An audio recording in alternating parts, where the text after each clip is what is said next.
Paz do Senhor, meus amados irmãos. Então vamos tomar nossos assentos. Já oramos. E certamente outros irmãos estarão chegando do almoço. Eu tenho algumas informações introdutórias que talvez eu prefira deixar para o segundo período, que também é meu, quando outros irmãos já estarão. Mas a matéria que me coube desta vez foi Teologia Sistemática, uma de suas unidades, que está indicada aí na pasta dos irmãos. E bibliografia, que eu recomendo. Isso não está anotado na matéria, não. Só se você ficar atento e anotar e gravar.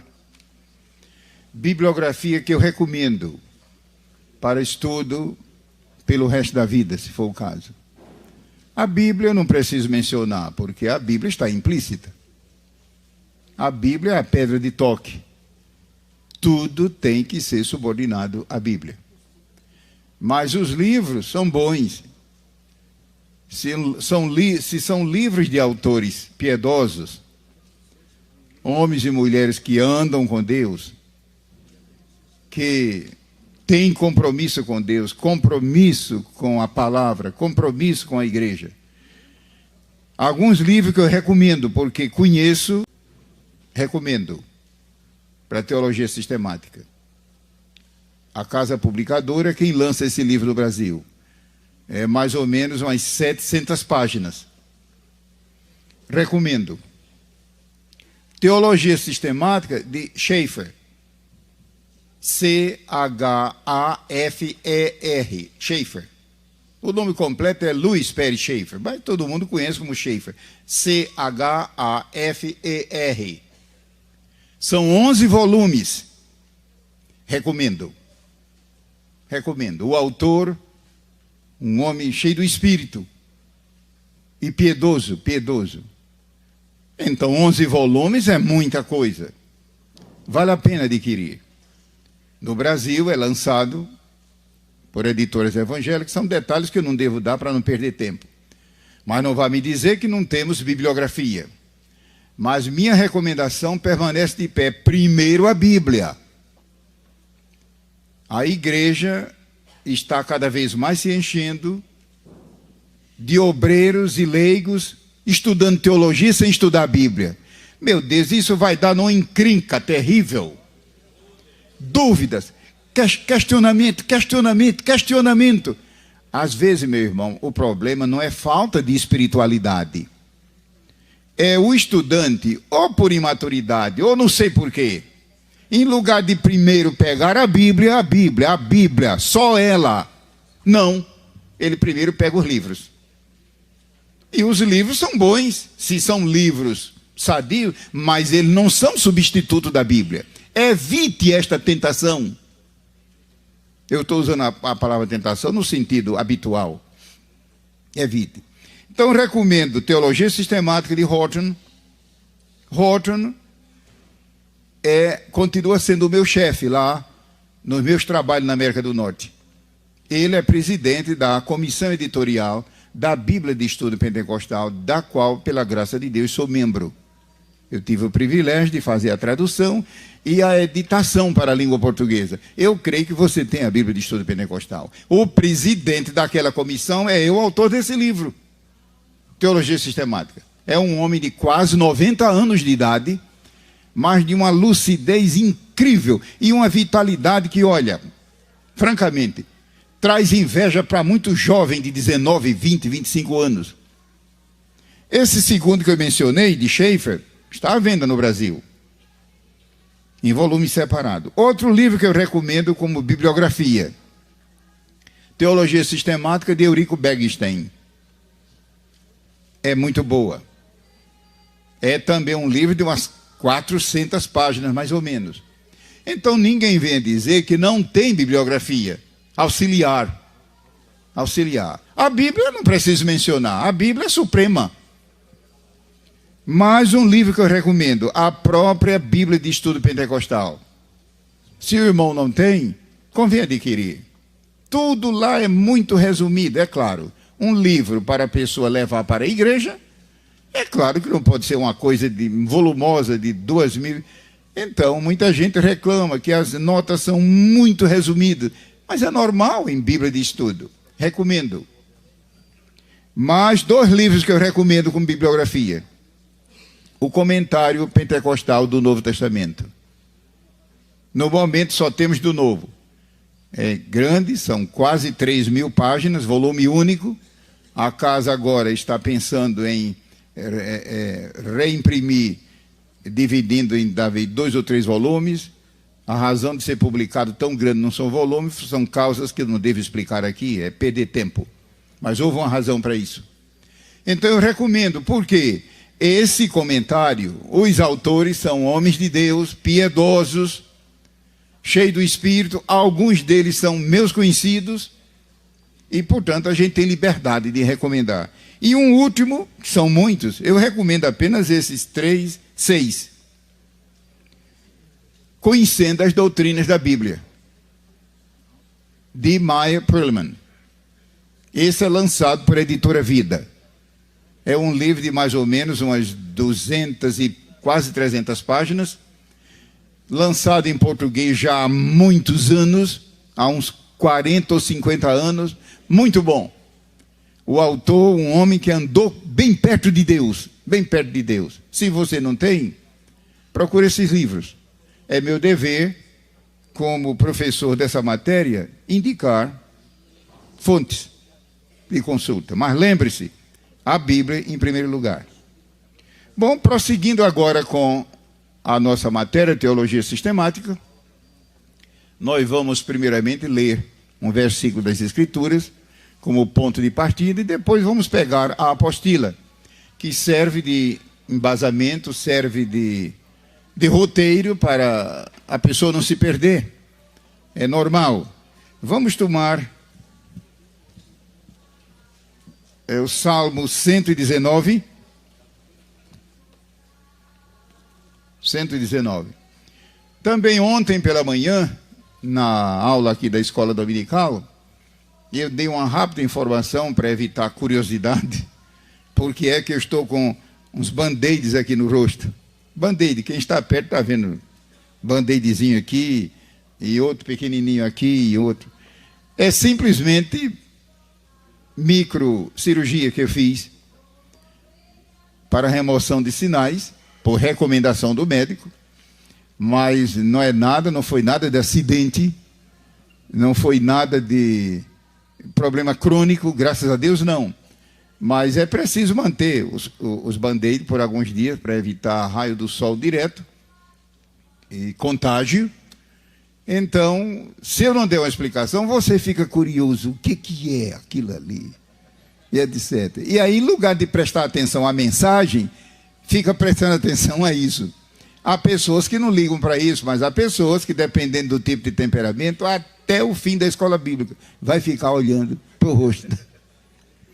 Então é essa a razão. Não se preocupe mais com isso aqui, mas eu não devo remover isso por conselho do médico. Salmo 119 é um versículo da palavra de Deus para ponto de partida. Lembre-se, a nossa carga horária é de 8 horas. Irá até quinta-feira, querendo Deus. E 8 horas passa rápido.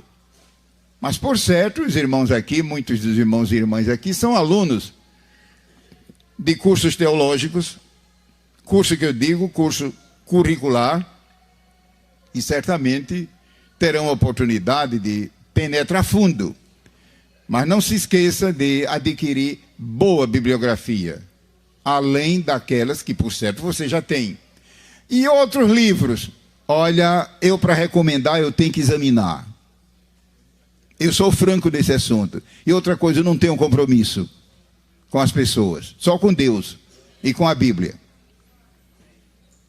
De modo que esses livros que eu indiquei, eu recomendo, porque conheço os autores, conheço a matéria, e são pessoas que têm alto compromisso com Deus, com a Bíblia mesma, para dizer só aquilo que a Bíblia diz, e compromisso com a igreja de Deus, que é o corpo de Cristo. Salmo 119, versículo 18.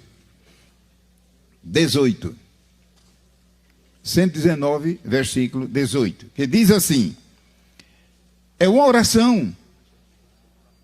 E eu creio que nisso aqui existe um princípio de ensino, de sempre ler a Bíblia com oração, sempre estudar a Bíblia com oração, sempre meditar na Bíblia, orando. Desvenda os meus olhos. Meus irmãos, é muita humildade do salmista que escreveu este salmo. Muita humildade. Ele confessar que era cego. Muitos de nós não temos essa coragem.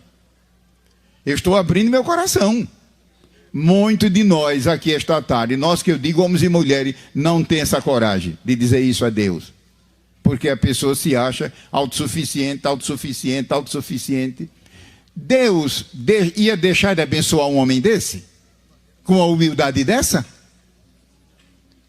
Nós teríamos coragem de, no momento certo, no lugar certo, dizer isso que ele disse? Desvenda os meus olhos. Em outras palavras, Senhor, eu sou cego. Querendo dizer, diante da grandeza da revelação divina, que transcende nossa mente, é melhor dizer que somos cegos. Sim, mas essa passagem eu já entendo. Entende até que ponto? Desvenda os meus olhos para que eu veja as maravilhas da tua lei. Estou deixando esse versículo como meditação, essas 8 aulas e esses dias de escola bíblica até quinta-feira, o nosso horário. Desvenda os meus olhos. Uma oração a Deus. Desvenda os meus olhos, os olhos espirituais, os olhos da alma, para que eu veja. Mas eu já vejo, irmão Gilberto, mas você vê até que ponto? A verdade divina que você conhece não é só aquilo que você sabe. É muito mais do que você nem imagina. Sim, mas esse versículo aqui, eu acho que já esgotei o máximo. Bobagem. Não faça uma coisa dessa. Só Deus sabe até onde vai aquele texto. Então é melhor falar como salmista, para que eu veja. Porque aquilo que nós achamos que já entendemos o suficiente, se nós orarmos e jejuarmos e buscarmos a Deus, lá se vem mais luz, mais revelação, mais inspiração, mais ordenamento, mais riqueza. Certamente era isso que movia o salmista, quando ele contemplava. Agora imagine se esse salmista tivesse já o restante da Bíblia. Porque quando ele disse essas palavras, a Bíblia era apenas uma parte, a parte daquele tempo. E hoje que nós temos o Novo Testamento, você e eu temos desculpa? Temos desculpa nada, irmãos. Hoje nós temos a revelação completa. Então nós somos ainda muito mais abençoados. Desvenda os meus olhos para que eu contemple as maravilhas da tua lei. A palavra de Deus é chamada aqui de lei. Aquilo que rege, aquilo que dirige, aquilo que decreta, aquilo que de fato conduz, lei. Neste salmo, a palavra de Deus é mencionada com vários nomes. E muita gente pensa que é poesia. Poesia porque o livro é poético. Você sabe que o livro é poético por causa do gênero. Não é por causa do conteúdo. O conteúdo é inspiração divina. Certamente é Deus dizendo que cada nome desse revela um lado da palavra de Deus. Aqui nesse versículo, ela é chamada de lei, a lei do Senhor. Bom, irmão, tomemos a apostila, o irmão certamente tem cópia. E a escola nos solicitou para estudar 4 pontos de teologia sistemática. O primeiro, no índice, é uma introdução à teologia, uma espécie de visão panorâmica, uma ideia geral de teologia, não é teologia bíblica, sistemática. O segundo ponto, nós estamos dando uma olhada no conteúdo, querendo Deus até quinta-feira.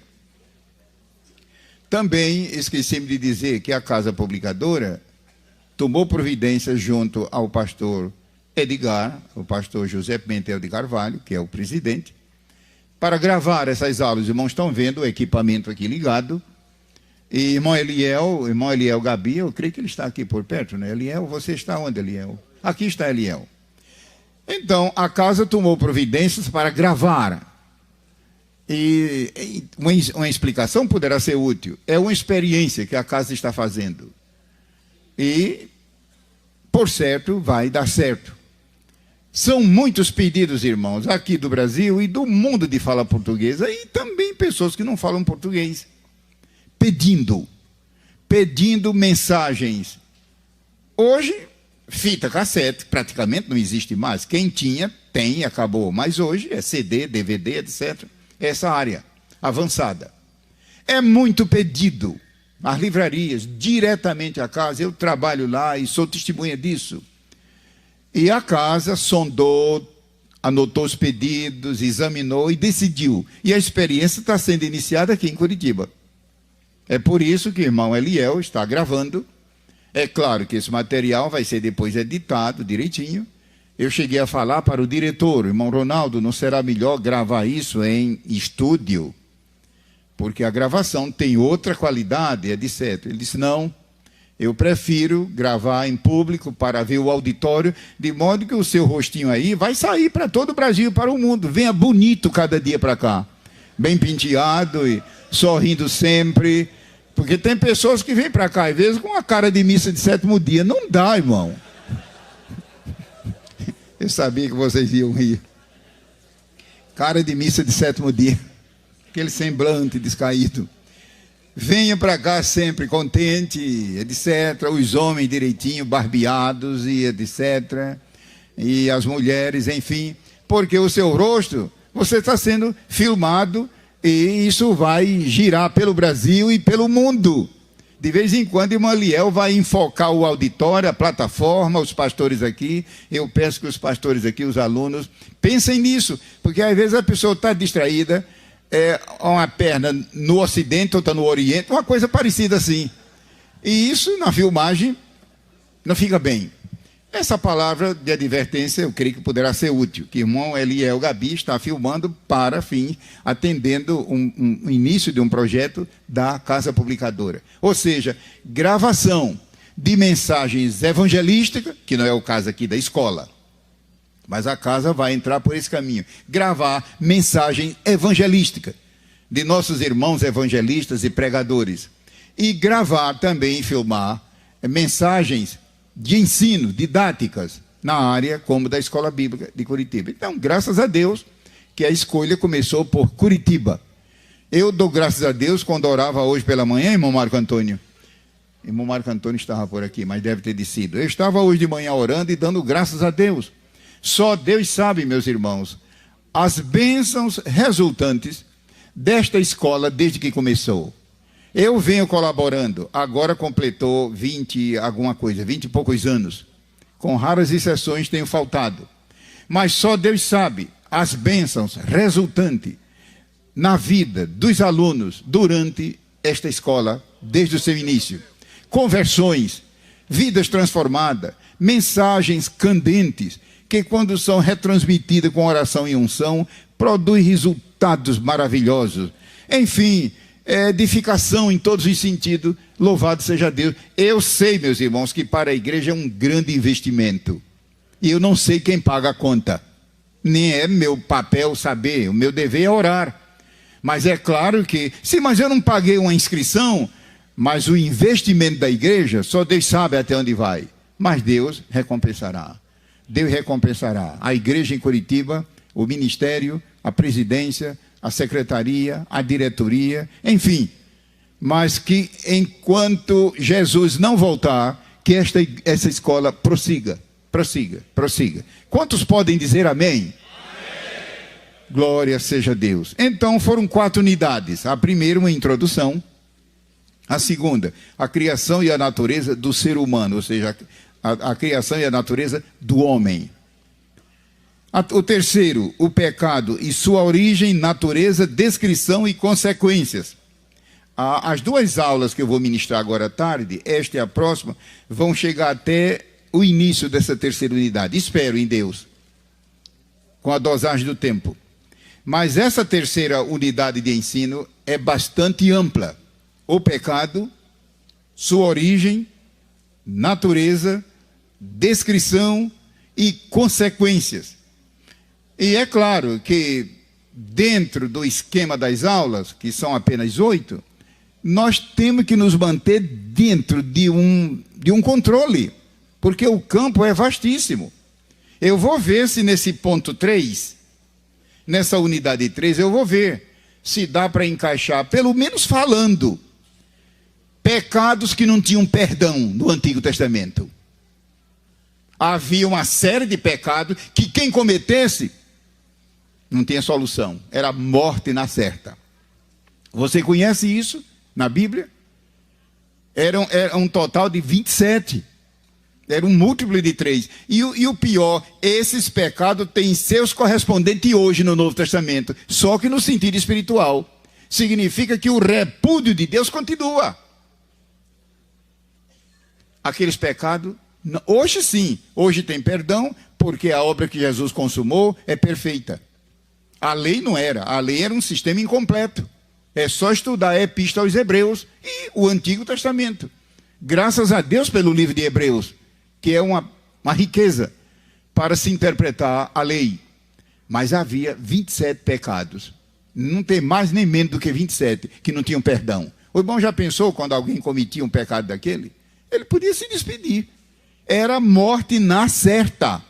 E no Novo Testamento, lá estão os 27, só que no sentido espiritual. Ou seja, a pessoa que os cometer vai saber que o repúdio de Deus é o mesmo. O repúdio. São pecados hediondos. Não sei se o tempo dará para incluir isso verbalmente. Eu não quis colocar na apostila porque o campo é vasto. Só para descrever os 27 ia tomar quase todo o papel. A quarta unidade. Eu estou dando uma olhada no esboço. A quarta unidade de teologia sistemática. A missão integral. Não é apenas missão. É a missão completa. A missão da igreja, a gente pode abordar, quem sabe numa mensagem, num devocional, mas o pedido da escola é a missão integral, completa da igreja.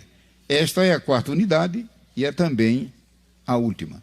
Então vamos diretamente ao assunto. Eu vou tirar meu paletó porque está esquentando.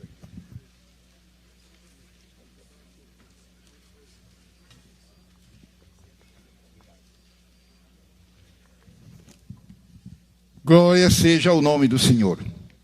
Vamos então à introdução. A introdução que eu digo deste grupo de aulas. Não significa uma introdução à teologia sistemática como um todo. Mas se você pegar uma fonte de consulta, dessas que eu indiquei, ou outras que o irmão tenha, você vai ver que geralmente as introduções 20, 30, 40, 60 páginas. O de Schaeffer, esse que eu indiquei, parece que são 60 páginas de introdução. Porque teologia sistemática é aquilo que a gente chama rainha das matérias. Você já fez seminário teológico? Quantas unidades, quantas disciplinas teve o curso básico? Geralmente é uma média de 30, 25, 20, 30, por aí. E o médio? Lá se vai 20, 25, por aí. E o superior? Lá se vai 30, 40, por aí. De tudo isso, qual é o que nós chamamos de rainha das matérias? Esta bênção chamada teologia sistemática. É uma riqueza, graças a Deus. Introdução. A letra A trata dela como estudo. Estou lendo só os cabeçalhos. A letra B é a teologia sistemática concernente à lei do contexto. Ou seja, ai do estudante, se ele não for alertado, para durante o estudo que eu digo pelo resto da vida, desprezar o contexto. É esse o assunto da letra B. A lei do contexto na hermenêutica sagrada. A letra C, teologia bíblica. Não se esqueça que esse nome é técnico. Se uma pessoa não estiver prestando atenção, quando acordar, vai ficar na dúvida. O que é teologia bíblica? Toda teologia não é bíblica. Certamente a pessoa estava descuidado E é por causa disso que eu volto a repetir. Esse título que está aqui é curricular.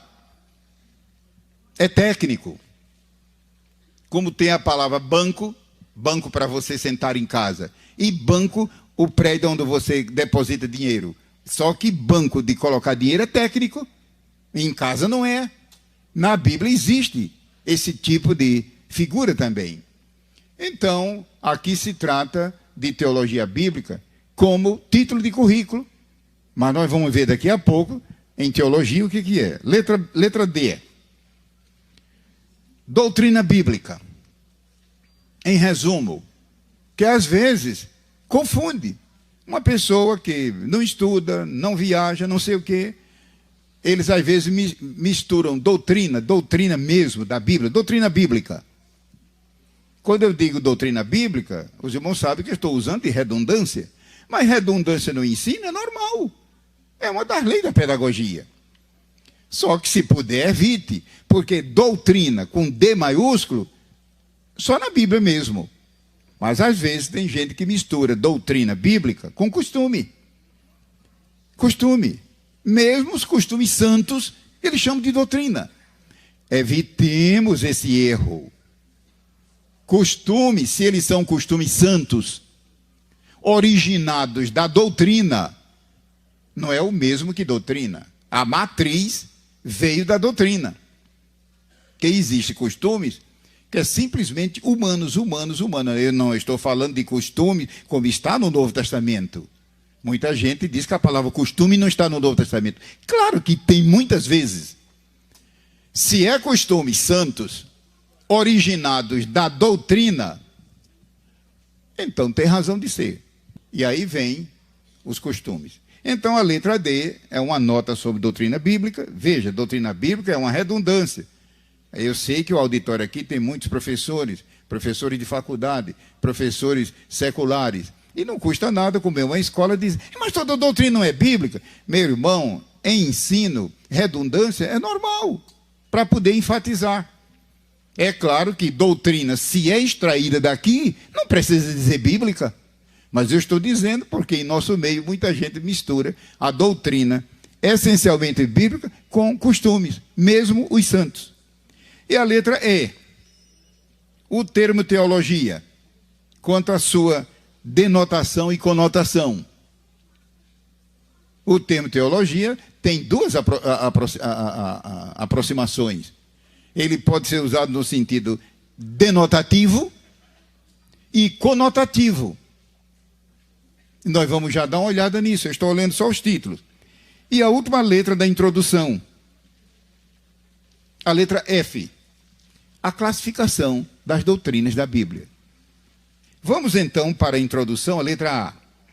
Teologia sistemática é o estudo das doutrinas da Bíblia, tendo cada uma delas seus pontos, quer dizer, os pontos principais, agrupados sob tópicos devidamente desdobrados e com a devida referenciação bíblica.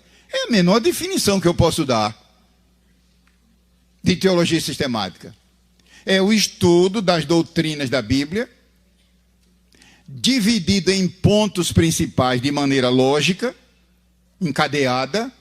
Senão, não é estudo. Mas é só isso? Não, senhor. Desdobrados. E é só isso? Não. É preciso colocar a referenciação bíblica. A referenciação bíblica de apoio. Nunca menos de 2 referências. De acordo com a disponibilidade de papel. Graças a Deus que todas as doutrinas da Bíblia têm referenciação, umas mais, outras menos. Há doutrinas que a referenciação, a gente conta direitinho no original, algumas delas tem 700 vezes, há uma que tem 1.845 vezes, graças a Deus por isso. Agora, nos livros, nas apostilas, a gente coloca 1, 2, 3. Prosseguindo na letra A. Teologia sistemática obedece a uma sequência adequada e lógica de doutrinas bíblicas. Não será por isso, irmãos, que na igreja muitos crentes, com boa intenção, bem intencionados, ficam confusos às vezes? Eles estudam a doutrina, só que sem ordem. sem ordem. Sem ordem lógica. E isso deve dar uma confusão. Não deixa de abençoar. Mas a pessoa está estudando como quem está subindo uma escada, começando de cima para baixo. Não faz nem sentido dizer isso. Escada tem que ser de baixo para cima. Já pensou querer subir uma escada começando de cima? Não sei, é uma frase manicômica. Não faz sentido. Por exemplo, a doutrina do pecado. Ela requer o prévio conhecimento da doutrina do homem. Então, nós vamos dar uma olhada nesse assunto, mas os irmãos viram que a escola trabalhou bem. Os irmãos viram na introdução, que nós vamos estudar um pouco da doutrina do pecado, mas antes vem a do homem, é o correto. A doutrina do pecado requer o prévio conhecimento da doutrina do homem. E esta, por sua vez, requer o conhecimento da doutrina de Deus. Foi Deus que criou o homem. Que criou o homem, segundo sua imagem. E assim por diante. Estou indo para a letra B da introdução. Na Bíblia, em se tratando de ensino, nada é dito de uma vez. Nem uma vez por todas. Não existe um só caso. O irmão está me ouvindo bem? Ou seja, qualquer princípio bíblico, qualquer axioma, qualquer princípio, qualquer verdade, qualquer doutrina, nunca é dito só uma vez. Às vezes aparece no livro de Levítico, e aí prossegue até o Apocalipse, de uma maneira ou de outra. Que, em outras palavras, é o mesmo que dizer a lei do contexto. Uma verdade, um princípio, uma doutrina começa aqui e prossegue ali, através dos livros da Bíblia, até o seu corolário, até o seu encerramento. Por que Deus fez isso? Ele tem razão. Deus sabe que tem muito crente preguiçoso. Deus sabe também que a terra tem milhares e milhões de novos convertidos, que são bebês espirituais. Deus sabe que na igreja tem crente que entendeu de não crescer. Não interessa para ele crescer espiritualmente. Então, Deus me perdoe, eu estou usando de franqueza. Mas sendo sincero, querem ficar com pigmeus, por alguma razão que a gente não sabe. Deus é misericordioso. Então, as verdades e doutrinas e princípios estão esparzidos pela Bíblia fora. Talvez uma das razões sejam esta. Isso nos leva a quê? A uma coisa preciosa chamada lei do contexto, que é uma das leis da hermenêutica sagrada. Hermenêutica é uma ciência bíblica. Assim como existe ciência da aviação, tecnologia, informática, e química, e desenho, não sei o quê, medicina, direito, são ciências. Existe, graças a Deus, ciências bíblicas. Uma delas é hermenêutica, que é gêmea da exegese. A exegese lida com o quê? Lida com palavras isoladas, no original. Você que é bom de português, você sabe em gramática portuguesa o que é morfologia.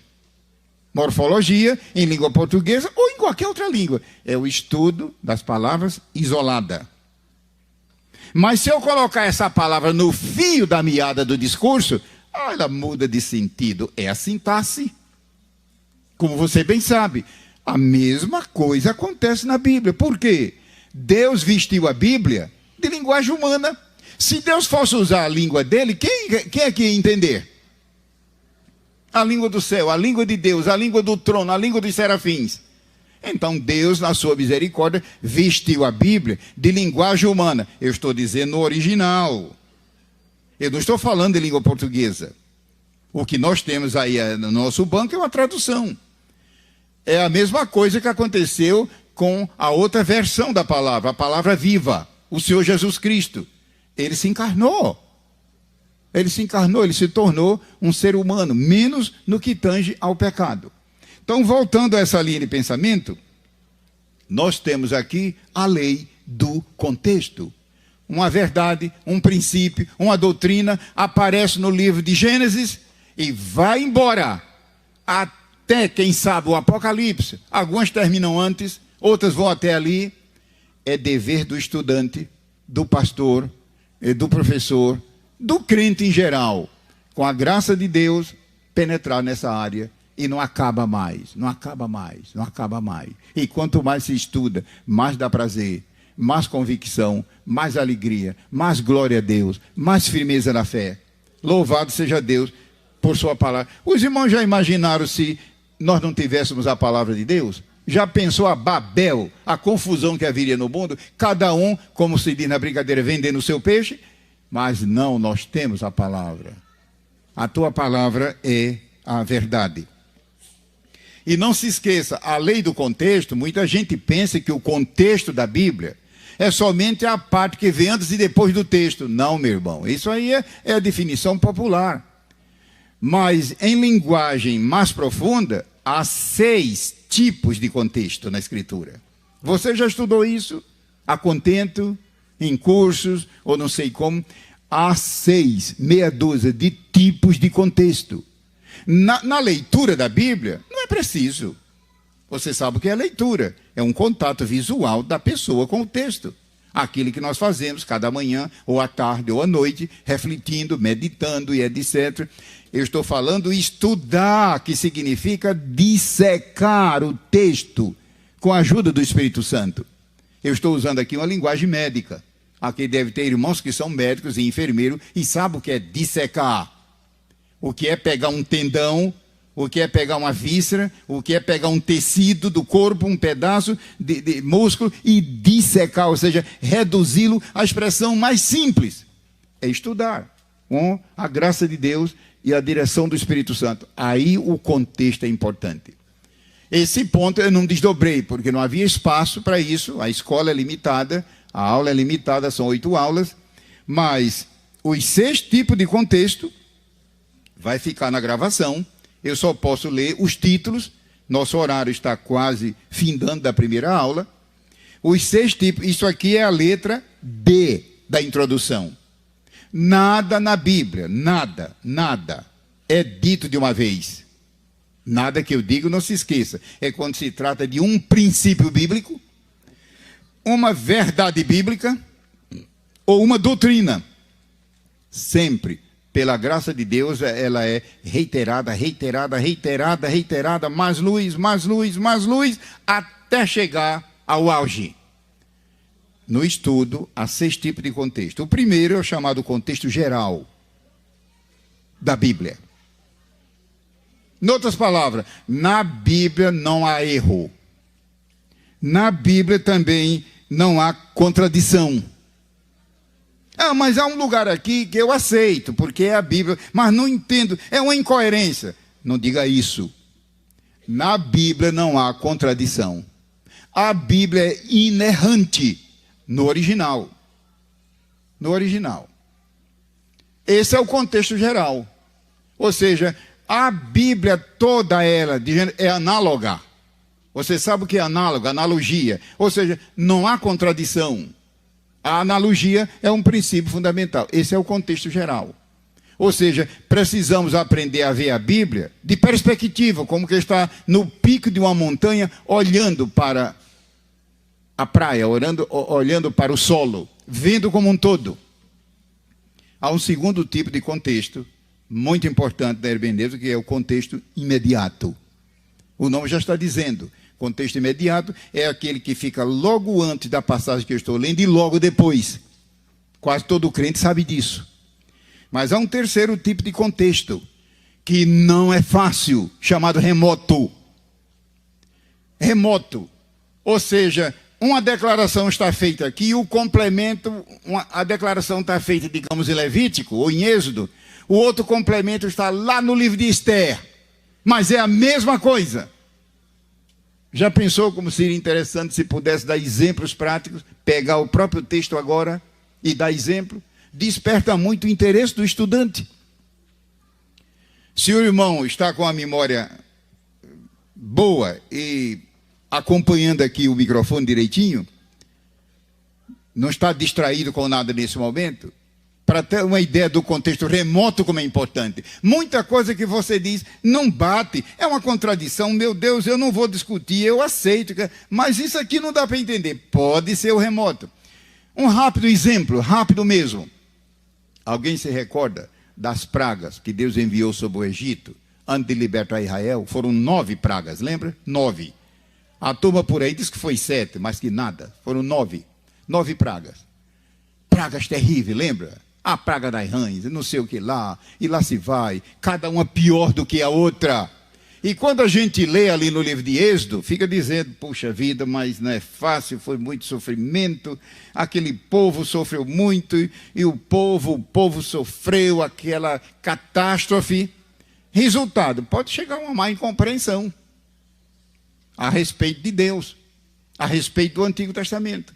Se você pegar o contexto remoto, que fica lá na frente, lá muito distante, num livro muito distante, lá está dito que aquelas pragas visavam os deuses do Egito. O Egito era repleto de falsos deuses, e pode ver que cada uma das 9 arrasou com um daquele deus, mostrando a supremacia de Jeová. Eles ficaram 400 anos no Egito só no meio daquele povo idólatra. Não conseguiram aprender nada, é claro. Eles não tinham nada de Deus. Quando você compara a praga das rãs e aquela da saraiva, pode ver que cada um foi atingindo uma daquelas divindades falsas dos egípcios. O contexto remoto, lá na frente. Mas há um quarto tipo de contexto muito importante para o estudante, que é o chamado contexto referencial. Esse nome é técnico. O que é referencial? Cada versículo da Bíblia estudado numa Bíblia, não digo com referência, porque a referência são pouco, o espaço é muito curto. Eu digo no manual de referências bíblicas. Cada versículo contém, lá se vai, 5, 8, 10, 15 referências paralelas.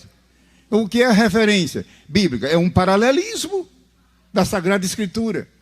Este contexto é muito importante, o chamado contexto referencial, em que cada referência aumenta a verdade, esclarece um detalhe, e o crente que puder estudar a Bíblia dessa maneira é muito abençoado. Se a sua Bíblia tem referências, ótimo, mas mesmo assim não vai adiantar muito. Melhor é você comprar um manual de referências bíblicas, como aquele que contém mais de 1 milhão de referências. É mais ou menos isto aqui. Aí ajuda, muito mais. E existe um quinto contexto da Bíblia, são 6, chamado contexto histórico. E o nome já está dizendo. Envolve rios, montanhas, e povos, e línguas, e não sei o quê. Quando o faraó colocou um anel na dedo de José, e muita gente vibra com aquilo. Puxa, foi muita consideração. O rei, o monarca, colocar um anel no dedo. Mas eles se esquecem de estudar o contexto histórico para saber o que significa aquilo ali. Então o contexto histórico é extraordinário. Quando foram colocar ungüentos e perfumes no túmulo de Cristo, a gente fica agradecido a Deus, etc. Mas pega o contexto histórico. Quando aquela mulher também quebrou o vaso de alabastro e ungiu, pega o contexto histórico. É uma riqueza, lança muita luz. Quando, por exemplo, Paulo foi açoitado em Filipos, e diz que foi açoitado com varas. Não foi açoitado com um chicote, foi açoitado com varas. E terrível, o contexto histórico. E tem o 6º contexto, que é o chamado contexto literário. Também é uma riqueza. O contexto literário é o que estuda a Bíblia quanto aos gêneros literários. E um dos gêneros literários mais usado na Bíblia é o figurado. É muita figura de linguagem. Muita figura de linguagem, uma riqueza. Voltemos para a introdução e vamos dar uma olhada na letra C. Teologia bíblica. Para o estudo sistemático e didático das doutrinas da Bíblia, teremos que adotar uma forma ou sistema de agrupamento. Eu acho que você há de concordar comigo. Como é que eu vou estudar mesmo, de maneira metódica, a Bíblia ser um sistema de estudo? E a meu ver, não é a meu ver, eu sou muito pequeno para dizer isso, mas os grandes, os doutores da Bíblia, todos estão de acordo que o melhor é teologia sistemática. Até agora não se encontrou outro sistema. Então, voltando para o estudo sistemático e didático das doutrinas da Bíblia, teremos que adotar uma forma, ou sistema de agrupamento. A teologia sistemática serve muito bem para isso. Mas deve-se primeiro estudar, e estudar sempre, a teologia bíblica ao lado da teologia sistemática. Teologia bíblica é a revelação divina, progressiva, através somente da Bíblia. Em outras palavras, é o estudo da Bíblia pela Bíblia somente. Sim, mas isso eu já faço. Quem sabe se, com todo respeito a você, você não faz isso lendo. Quantas vezes você já leu a Bíblia? 13 vezes, 20 vezes, 40 vezes. Maravilhoso. Mas não é estudo, como eu estou dizendo aqui. Estudo. Ou seja, um aluno, um crente, um obreiro para teologia bíblica, ele tem que ter base. Ele tem que ter fundamentos para isso. Do contrário, como é que ele vai fazer esse tipo de estudo? Por que, irmão Gilberto? Teologia bíblica, que é o título técnico desse trabalho, é o estudo da Bíblia somente com ela. Então a pessoa tem que ter fundamento para poder fazer isso. Do contrário, como ele poderá avançar? Agora, para o estudo das doutrinas, não tem método melhor do que a teologia sistemática. Mas imagine estudar a teologia sistemática sem estudar a teologia bíblica, que é justamente o estudo da Bíblia pela Bíblia. É preciso o Espírito Santo, é preciso unção de Deus, é preciso a pessoa ter substrato, quem sabe cursos e etc., maturidade, mas não acaba mais. Não tem fim, não tem fim. Letra D. Doutrina bíblica. Doutrina é um ensino da Bíblia. Existe segredo nisso? Eu não sei porque tem pessoas que levam tanto tempo, fazem circunlóquio. Minha gente, o que é doutrina na Bíblia? Um ensino bíblico normativo. Um ensino. É uma coisa didática, terminante, final. Ou seja, Deus disse, está dito. Não tem arrodeios. É uma verdade absoluta. Doutrina é um ensino da Bíblia normativo. É normatizador. Ou seja, não é substituto. E terminante. E final. Ou seja, quando João, o apóstolo, escreveu o Apocalipse, enxugou a caneta e guardou naquele depósito, acabou a revelação divina escrita. A partir dali, o que vier é fraude, é farsa, e tem surgido, e continua surgindo. Agora mesmo, aqui no Brasil, um pastor da Assembleia de Deus escreveu um livro sobre a vida de Cristo entre os 12 e os 30 anos, que a Bíblia silencia. O irmão conhece a Bíblia e sabe que por volta dos 12 anos, ele esteve na Páscoa, e depois ele só aparece em cena lá no batismo. Deus quis que fosse assim, e aqueles anos estão justamente no anonimato. Agora diz que um querubim, ou foi serafim, uma coisa assim, se apresentou para esse pastor e deu todo o relato com a ajuda da Virgem Maria. Sim, com a ajuda da Virgem, que é a mãe. E o livro está, eu não estou dando detalhes, porque não é ético fazer isso aqui. Eu estou apenas querendo ilustrar, e você já sabe que isso é falso. Porque quando chegou o Apocalipse e disse lá, ora vem Senhor Jesus, amém, pronto, encerrou a revelação divina. É isso que nós estamos dizendo aqui. É um ensino normativo, terminante e final, derivado das Sagradas Escrituras, como regra de fé. Mas é só regra de fé? Não, é regra de prática de vida.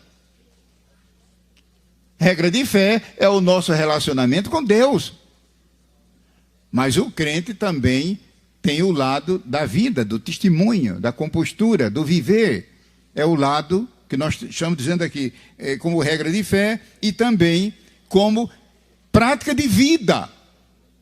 É muita gente, meus irmãos, em nossa igreja, igreja que eu digo é igreja cristã, não importa se é Assembleia de Deus ou não, que vive uma vida cristã medíocre, inexpressiva, por causa de desprezar essa segunda parte.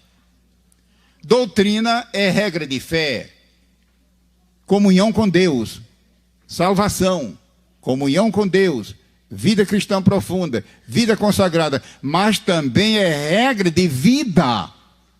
Como viver a vida cristã? Até a nossa igreja Assembleia de Deus, quem conheceu a Assembleia de Deus há muitos anos atrás, nessa parte, nota hoje como é que as coisas estão entrando para um caminho difícil, de não querer ligar a importância para a Bíblia como regra e prática de vida, do viver, e isso é no sentido horizontal, ou seja, no sentido social. A letra F, aliás, a letra E, a teologia quanto à sua denotação e conotação. Eu já dei uma rápida palavra sobre isso, eu acho que não convém demorar muito aqui. Denotação é o sentido principal, e conotação é o sentido secundário. O termo teologia no sentido denotativo, ou seja, o sentido principal, o sentido pesado, é o estudo da pessoa de Deus. E a teologia sistemática trata desse assunto.